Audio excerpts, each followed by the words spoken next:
Assalamualaikum, welcome to my new video. Today in this video we can discuss the second chapter of and we can discuss in this video from question number 1 to question number 10 with full explanation correct option.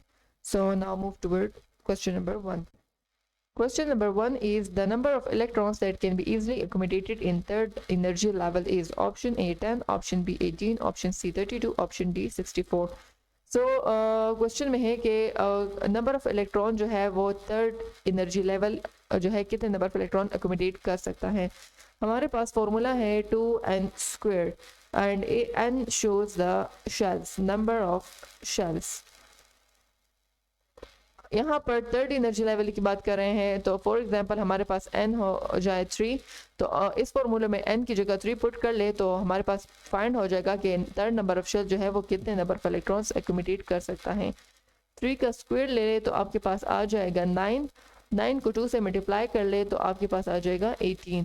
So it means that 18 number of electron are accommodated by the third energy level. अगर आपको fourth energy level, fifth energy level का electrons find करने हो तो आप n की जगह 4 5 put कर ले, उसको इसी तरह सॉल्व कर ले तो आपके पास आ जाएगा कि वो वाली एनर्जी लेवल कितने नंबर ऑफ इलेक्ट्रॉन्स अकोमोडेट कर सकता है. सो ऑप्शन ए है 10, ऑप्शन बी है 18, ऑप्शन सी है 32, ऑप्शन डी है 64.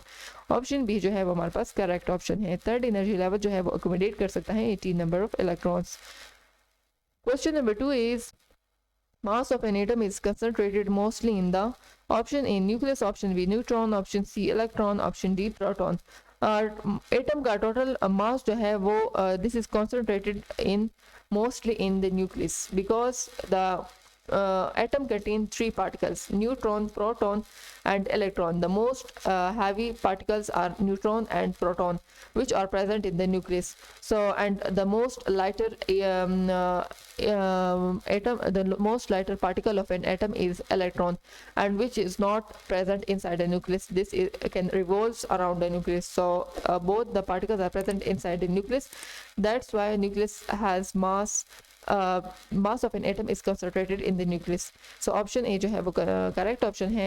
सारा एटम का मास जो है वो कंसंट्रेटेड होता है न्यूक्लियस में क्योंकि दोनों हैवी पार्टिकल्स जो है वो न्यूक्लियस में प्रेजेंट होते हैं, इसी वजह से न्यूक्लियस जो है वहाँ करेक्ट ऑप्शन है.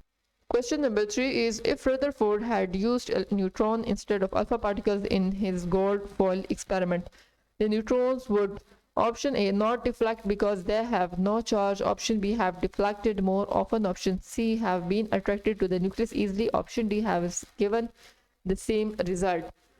अगर रदरफोर्ड अपने एक्सपेरिमेंट में न्यूट्रॉन यूज़ करता अल्फा पार्टिकल्स की जगह गॉड फॉर्ड एक्सपेरिमेंट में तो न्यूट्रॉन क्या रिएक्शन शो करते, क्या न्यूट्रॉन डिफ्लेक्ट होते या नहीं होते. सो ऑप्शन ए है कि not deflect because they have no charge. Option A जो है वो करेक्ट ऑप्शन है. न्यूट्रॉन डिफ्लेक्शन शो ना करते क्योंकि न्यूट्रॉन जो है this is a chargeless particle. Neutron has no charge, that's why they don't show any type of deflection toward. Alpha particle इसलिए डिफ्लेक्शन शो करते थे क्योंकि alpha particle is doubly positively charge particle. ये एक charge particle है, इसी वजह से ये डिफ्लेक्शन शो करेगा. और न्यूट्रॉन जो है वो चार्ज पार्टिकल नहीं है, इसी वजह से अगर कोई एक्सपेरिमेंट में हम न्यूट्रॉन रख भी ले या तो वो स्ट्रेट पास होते हैं और वो डिफ्लेक्शन शो नहीं करते. तो इसी वजह से ऑप्शन ए जो है करेक्ट ऑप्शन है because neutron are chargeless particle, they have no charge. Question number 4 is electrons orbiting in its ground state does not. Option A spin, option B revolve, option C radiate energy, option D reside in orbit. Electrons जो है वो ground state में क्या energy radiate करते हैं, spin करते हैं, revolve करते हैं या ऑर्बिट में डिसाइड करते हैं. सो ऑप्शन सी जो है वो करेक्ट ऑप्शन है.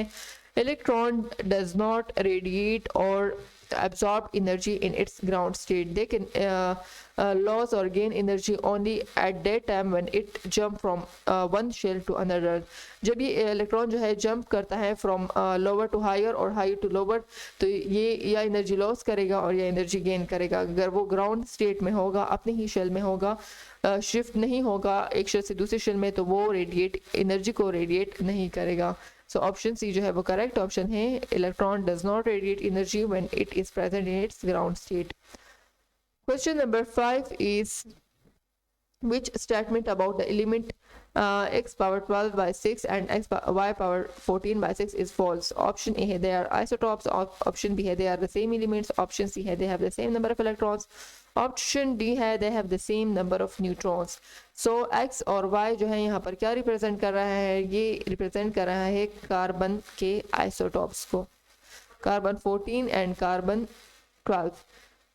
तो ये दोनों जो है ये आइसोटॉप्स हैं, तो ऑप्शन ए जो है ये करेक्ट है। ऑप्शन बी है they have the same element, carbon है, यहाँ पर भी कार्बन है, तो ये भी करेक्ट है।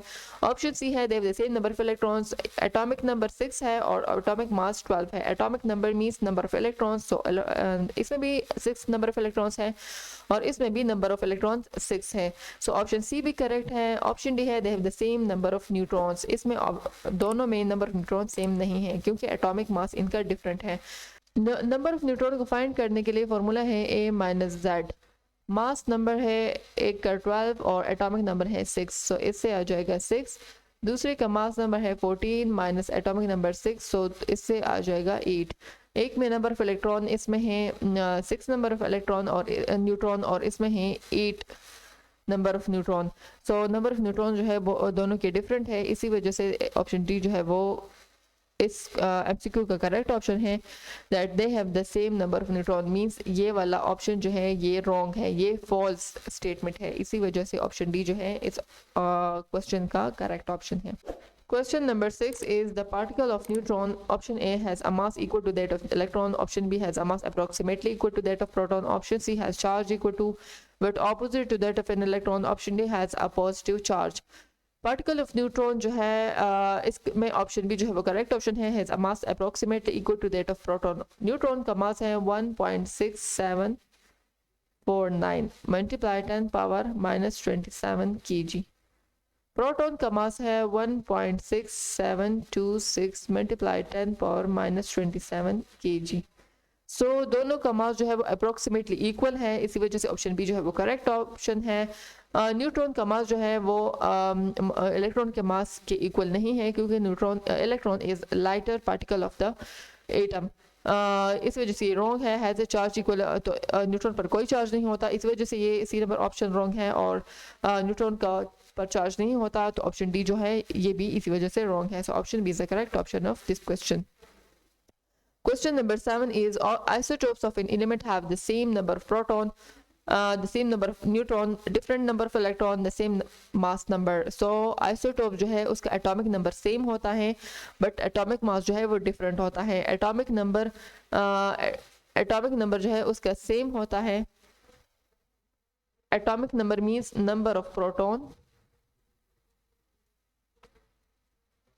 or electron, or atomic mass means that proton, number of proton plus neutron. So isotope के का एटॉमिक नंबर सेम होता है और एटॉमिक मास जो है वो डिफरेंट होता है। सो ऑप्शंस में है कि the same number of proton, so this is true. The same number of neutron, neutron different नहीं डिफरेंट होते हैं, जैसे कि ऊपर वाले क्वेश्चंस में मैंने आपको कार्बन के एलिमेंट से के एग्जांपल से आपको क्लियर कर दिया है कि isotopes of the same elements have not the same number of neutron. जब एंड ऑप्शन सी है डिफरेंट नंबर ऑफ इलेक्ट्रॉन, तो जब नंबर ऑफ प्रोटॉन सेम है मींस एटॉमिक नंबर उनका सेम है तो उनके नंबर ऑफ प्रोटॉन और नंबर ऑफ इलेक्ट्रॉन जो है वो सेम होंगे, तो ऑप्शन सी इस वजह से रॉन्ग है। ऑप्शन डी है द सेम मास नंबर, तो मास नंबर उनका डिफरेंट होगा, एटॉमिक नंबर सेम होगा। सो ऑप्शन ए जो है वो करेक्ट ऑप्शन है इस क्वेश्चन का। Which one has the smallest mass? Option A है an alpha particle, option B है hydrogen atom, option C है an electron, option D है proton। प्रोटॉन न्यूट्रॉन का मास एटम के पार्टिकल्स में ज़्यादा होता है, इलेक्ट्रॉन जो है वो सबसे लाइटर पार्टिकल है, अल्फा पार्टिकल डबली पॉजिटिव चार्ज है, तो इस पर डबल पॉजिटिव चार्ज है, इसका मास बहुत ही ज़्यादा होगा, प्रोटॉन के डबल होगा। हाइड्रोजन एटम जो है उसका मास भी ज़्यादा होगा क्योंकि उसमें से एक प्रोटॉन होता है, एक न्यूट्रॉन होता है और एक इलेक्ट्रॉन, सो वो इलेक्ट्रॉन से ज़्यादा उसका मास होता है, इसी वजह से ऑप्शन सी जो है वो करेक्ट ऑप्शन है इस क्वेश्चन में। Question number 9 is the nucleus of an atom represent all of the following characteristics except that it option A is positively charged, option B it is very dense, option C contain nearly all of the atom mass, option D contain nearly all of the atom volume.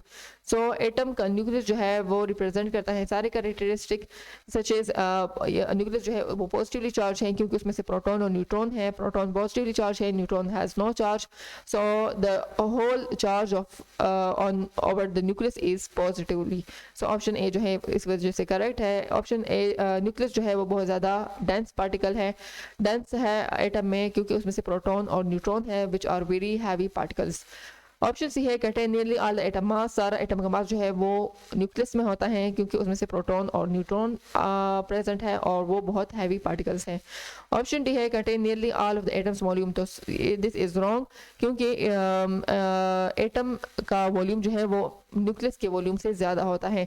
So option D जो है इसी वजह से correct option है question number 9 में। Question number 10 is L shell has the following subshell. Option A S, option B S and P, option C S P and D, option D S P D F. First shell है K जिसमें सिर्फ और सिर्फ S सब shell है। Next shell है हमारे पास L जिसमें हमारे पास S और P सब शेल्स हैं। ये सब शेल किसके अकॉर्डिंग है, क्योंकि K शेल जो है वो सिर्फ और सिर्फ 2 इलेक्ट्रॉन जो है वो अकोमोडेट कर सकता है और S सब शेल में 2 इलेक्ट्रॉन्स प्रेजेंट होते हैं। L शेल में 8 नंबर ऑफ इलेक्ट्रॉन जो है वो प्रेजेंट हैं, तो इसी वजह से जिसमें से 2 जो है वो S में और 6 जो है वो P में, तो टोटल नंबर ऑफ इलेक्ट्रॉन जो है L में 8 होते हैं। इसी वजह से इसमें टोटल नंबर ऑफ शेल जो है सब शेल जो है वो 2 हैं। और इससे भी आप लगा सकते हो कि जो है वो फर्स्ट शेल है जिसमें से 1 नंबर ऑफ सब शेल है, L जो है वो सेकंड शेल है इसमें से 2 नंबर ऑफ सब शेल हैं, M इसके बाद शेल आता है तो इसमें से 3 नंबर ऑफ सब शेल हैं S, P and D। So and it contain 18 electrons. So इसी वजह से नंबर ऑफ शेल जो सा नंबर ऑफ शेल होगा उतने ही नंबर ऑफ सब शेल होंगे। सो उसके अकॉर्डिंग शेल जो है वो सेकंड शेल है, इसमें से 2 नंबर ऑफ सब शेल होंगे। सो ऑप्शन बी जो है वो करेक्ट ऑप्शन है क्वेश्चन नंबर 10 में। This is the end of my video, thanks for watching, see you in the next video, Allah हाफिज़।